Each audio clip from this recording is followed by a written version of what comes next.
So, great that you're here for the Torah reading for Rosh Hashanah. So, if you don't know, at Congregation Beth Adam, we do not read the assigned portion. Assigned because rabbis long ago decided what was to be read and what was not to be read. And the Torah portion most associated with the Rosh Hashanah morning is the binding of Isaac, the story of Abraham being told to kill his son Isaac. And many years ago, I gave a sermon talk about why I felt that that was an inappropriate talk. I would love to give it, or to read an appropriate portion. I would love to give it again. I really like that one. But people always say, do you repeat? And I don't, actually. I'm going to pretty soon, I think, but not yet. So if you like it, you can go, if you are interested in it, you can go to ourjewishcommunity.org and read the story of why, or the talk about why we don't read that. So we decided, I talked about this, we decided that this year we are going to do Genesis, the beginning of Genesis, the very beginning, Genesis 1 and Genesis 2, creation. We thought that that would be a wonderful Torah portion to explore. We haven't done that for a long time. I like it, it's fun. The Torah gets a little off balance, as you can see. We're really at the beginning. If you look very closely, there's nothing on this side, lots on this side. So we have our work cut out for us. Now, typically what I do is when we pick a Torah portion later in the Torah, I would explain what happened over here. But there isn't anything to explain over here because we're reading at the beginning, right? Make sense? Except that's an assumption that presumes that this is actually the first thing that was ever written. And that's the wrong assumption. So many of us have been trained in this sort of Western mythology that the Torah and the Bible are the earliest documents, and they really are fundamental, and they were the only things written. The fact is, there were other documents that were written before this document. Some of them we know about, many of them we don't. And what we need to appreciate is that our ancestors did not live in a vacuum, and they didn't write in a vacuum. They were responding to the cultures around them and to the mythology and the theology and the ideas that were current in their age. This is not a text written from nothing. It is a text that's written in response to other texts that have already been written, Near Eastern text. And regardless of what the folks, I'm trying to orient myself down the street, meaning the Creation Museum, all right, we're in Cincinnati, we're not too far from the Creation Museum. Just jump on 275, you can get there in 20 minutes. Regardless of what they say, this is not meant to be history, and it was not meant to be science. And there are people today who don't take it literally, but they're trying to say, well, we can put them together. They're missing the point of this. Karen Armstrong, in her book In the Beginning, observed, the first chapter of Genesis was not intended to be an historical account of the beginning of life, but a meditation upon the nature of life itself. This was their exploration of ideas in response to and in contrast to other cultures which they were interacting with. So we begin with the most famous, I think, verse of the Bible. Bereshit bara Elohim et hashamayim for et haaretz. I didn't even have to look. I thought that was pretty good. Okay. So that's the very first, it's up there. So I think this first verse is so much fun and so interesting. We could spend another week on it just by itself, but I won't. So the question comes up is, how do we translate this? Because most of us aren't working in the Hebrew, we're not working in the original language, and we rely on translations. Probably the most popular of translations, the one most of us have learned, is in the beginning, God created the heavens and the earth. That isn't the only way that this can be accurately translated. It could be translated when God began to create the heaven and the earth. That actually is the Jewish Publication Society's newest iteration of translation. Everett Fox, in a very famous translation based upon a German translation by Buber and Rosenzweig, translated, "At the beginning of God's creating of the heavens and the earth." Richard Friedman, in one of his books, says, "In the beginning of God's creation, the skies and the earth." And my favorite is, "Once upon a time, God created." Each one of those translations is accurate because they are all interpretations. They are all trying to discern what the Hebrew meant and what our ancestors might have understood. And it is important to understand that they are not different, they are not variations without differences. Each one of those translations had embedded in them a different theology. In the beginning is a notion of there was nothing except God, and he created everything. When God began to create, is a theology is similar to Aristotelian philosophy, that there were things that were coexistent with God from the very beginning, and he began to shape them. The word heaven is clearly different than the word sky. Our translators try to interpret the text and understand it, but be clear, it is an interpretation. It is not exactly what it says, because it is almost impossible for us to know what they meant. They had their own reference points, they had their own understandings, they had their own issues that they were responding against or promoting. This was a myth that they were creating to promote their worldview. And when somebody says to you, "I know what the Torah says, and because I know what it says, my position is right," understand they don't. And what they are doing is they are using a preconceived notion of what the text says to support their preconceived position. They are proof texting, because I can reinterpret a text, and almost everyone who works in the Torah in different ways to make it have a different tweak and a different understanding. When people argue about the text, really they're arguing about what they actually believe, not what the text says. So we're going to jump down to verse 26. So we're going to skip a lot, the days of creation. We're going to get right to the end, or the sixth day. Vayomer Elohim na'aseh Adam b'tzalmotenu b'kirutenu. And God said, "Let us make Adam," and we're going to deal with Adam a little bit. Just give me a break on that one for just a few minutes. We're going to make we're going to make Adam in our image, according to our likeness. V'yirdu bigat hayam u'of hashemayim u'bahema u'chol ha'aretz u'chol ha'remes ha'romes al ha'aretz.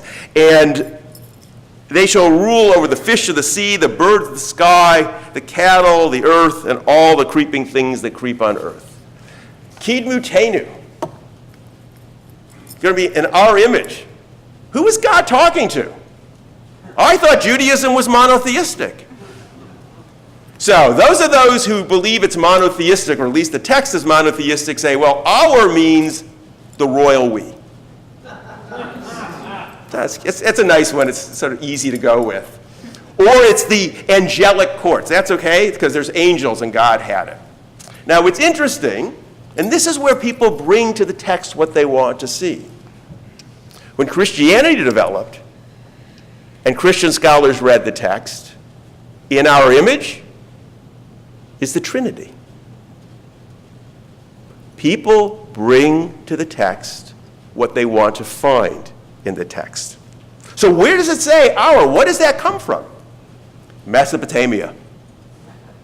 The Mesopotamian, this is a result of them interacting with Mesopotamian version of creation, because in Mesopotamia, they had a god that had all other gods alongside him. And together the gods created. So this came out of a polytheistic religious perspective. And in Judaism early on, we were polytheistic. And slowly we moved from polytheism, what's called monolatry. It's not monotheism, it's the belief of one God among many. And this is that reflective of that theology, that they were moving towards that. And it says in our image. So Does that explain why every time we go anywhere in the world, if you've traveled anywhere in the world or if you looked at any art, have you always noticed that the image of God looks like the people who painted him? Because there's that sort of that the most simple interpretation of it, that image of God means physical image or physical likeness. Probably is not at all what it meant. Again, this probably comes from Egyptian culture, where the kings or the monarchy were said to be endowed with the likeness of God. That they were the likeness of God. What was that an attempt to do? To elevate the monarchy above the regular people over whom they were ruling. So the thought is that our ancestors, the people who authored this particular text, decided what they were going to do was they were going to use that motif that existed already in Egyptian culture that people understood, but they wanted to do it to distinguish human beings from animals. Understand, they didn't think we were animals. We were wholly separate and distinct. There was no such notion of evolution. What we were something that had never existed, that was created separate and distinct, and we were like God in some way, which meant we were not like the animals. Richard Friedman, whose translation I quoted before, wrote a wonderful book called The Disappearance of God. I would urge you to read it if you haven't. It's a book that talks about how God is very involved at the beginning of the Bible, but by the end of the Bible has actually fully receded, and human beings take on their authority. It's a very interesting look at the evolution of theology in the Bible. He says, at a minimum, in the Bible's picture of creation, men and women are understood to share in the divine in some way that animals and plants and stones do not. He continues, the paradox is, even though God has given them, human beings, this special stature relative to the rest of creation, depositing something of himself in them, God regularly treats them as subordinates. So it becomes this interesting juxtaposition of human beings were endowed with something special, but then God treats human beings as less than special often. In fact, getting angry at them and killing them because he no longer appreciated the way we human beings looked at life. I got to find my place again. V'yivra Elohim et ha'adam b'tzalmo, b'tzelem Elohim bara otah zachar u'nikeva bara otam. Great verse. And God created Adam in his image. In the image of God, God created, I'm going to use the word it here, male and female, he created them. So it says, V'yivra Elohim et ha'adam. And God created the Adam. Oftentimes, people think that the word Adam is the word Adam. Its first use in the Bible is not as a proper name. It refers to male and female. I recall early on in the history of Beth Adam, people got mad at me. They thought I was a sexist because Beth Adam was named Beth Adam, and they thought this place was called House of Man. It isn't. It's house of people, because the first use of the word Adam in the Bible is to refer to male and female together. Now, last night I read a midrash. If you weren't here, you can go online and you can actually watch the service from last night and listen to the midrash, because we deal with this issue. There's a man and woman created together. So rabbis don't like inconsistencies of the Bible. They have, particularly those who believe this is divine, they always have to make it make sense. So there is one image that the first human being was a male on one side and a female on the other. So it was and then it was split in two. And there's all kinds of midrashim and on that. So here's a problem, right? So you know a little bit later, like in less than a chapter, the man is put to sleep and a rib is removed and a woman is recreated. Right? You all know that story, Adam and Eve, that one? The rabbis had a problem with this. This is this whole conflict that exists. So they created the story of Lilith. That was the story that Aya referred to last night, that the first woman wanted to be equal, and when she wasn't allowed to be equal, she runs off, and she becomes demonized. Lilith becomes the evil demon. I sort of referenced it last night. It's an ancient myth, probably coming from the word Lila, meaning night. So she was a demon of the night who was wicked. Unfortunately, that image of women had existed and was a powerful image that sort of echoes throughout the ages. And then Eve is then created to serve a different role in the man's life. Now, what does the contradiction tell us? We can have fun and interesting plays with ideas and culture and psychology, but what does it tell us? That there are two stories that are stuck together that are totally different. What it tells us is that this text that we're reading is a compilation of stories that were glued together by what is known as the redactor, the last editor. The editors took very different stories that existed and put them together. And this story was probably written, we talked about the priests last night, the Holy Temple. This story was probably written by the priestly class. It's considered a story called From the Strain of P. They put them together. Now what's interesting is they didn't care about the inconsistencies. Karen Armstrong argues the reason they didn't care that there was inconsistencies is because they knew it wasn't meant to be taken literally. They weren't trying to make a point about how creation came. They were dealing with separate theologies, and they were exploring them, and they are here. It allows us to come to greater understanding of the nature of how this Torah, this document that we read, comes into being. Vivrach Adam Elohim, Vayomer Lahem Elohim, Pu'ur Uru, Umil'u et ha'aretz, V'hi Shuah, Urdu bigat ha'am, Uv'of ha'shemayim, Uv'chol ha'yah, ha'rameset al ha'aretz. And God blessed them, and God said to them, be fertile and increase, and fill the earth and master it, and rule over the fish of the seas and the birds of the skies and all the living things that creep thereon. Be fertile and increase. Some have taken that verse to be the very first commandment in the Bible. And there are those who still embrace that, and because of that, have very large families. Some people take the text literally. We don't have to. So I want to go back to that first beginning, that first verse. Bereshit bara Elohim et hashamayim ve'et ha'aretz. In the beginning, or when God began to create, or at the beginning, or once upon a time, God created. It says Elohim. For those of you who are a little bit familiar with Hebrew, and for those of you who aren't, I'll tell you what we're talking about. Elohim is plural. It's not singular. It is a generic reference to gods.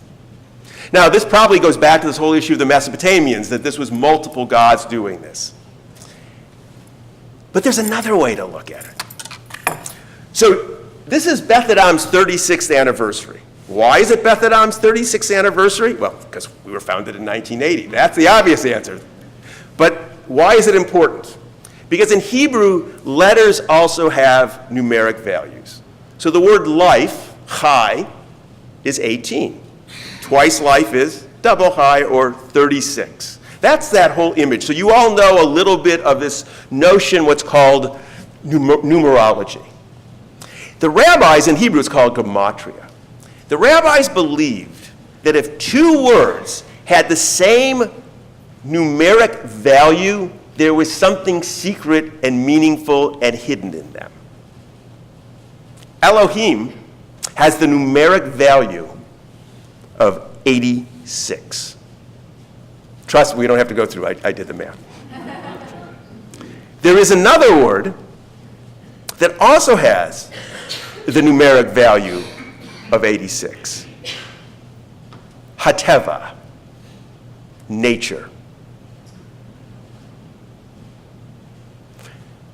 Nature, through the work of gematria, has exactly the same meaning as the word God. So one could bring a whole new theological perspective to reading this text.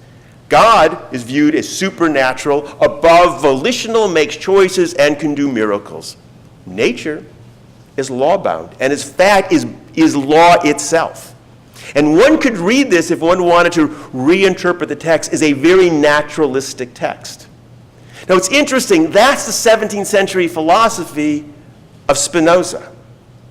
Spinoza was probably the greatest Jewish philosopher. He is probably the only philosopher most students study in a non-Jewish philosophy class.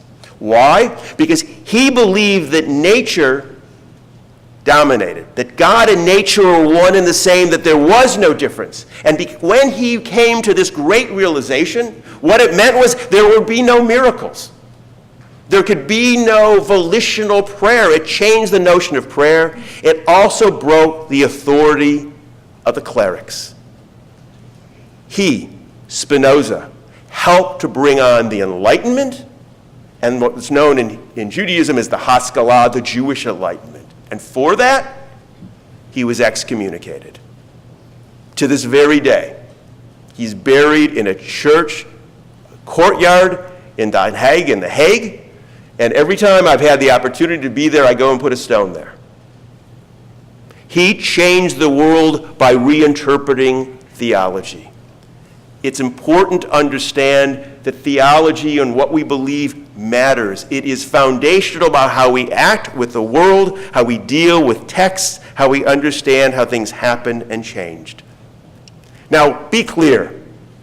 The people who wrote this didn't believe in Spinoza. They didn't know Spinoza was ever going to exist. They couldn't have conceived of a Spinoza. They couldn't have conceived of a Judaism with one God. They wrote a story about a bunch of gods creating because that's what they knew. We, as modern people, can bring different things to the text. It's a myth. It's a story. It is our story and it's our myth, but it's not something we can build our religious values on. If it is this malleable and is easy to interpret, we have to be careful when someone cites it and claims that they know what it says and that we must act by it. We can value what our ancestors asked, but we don't have to embrace their answers.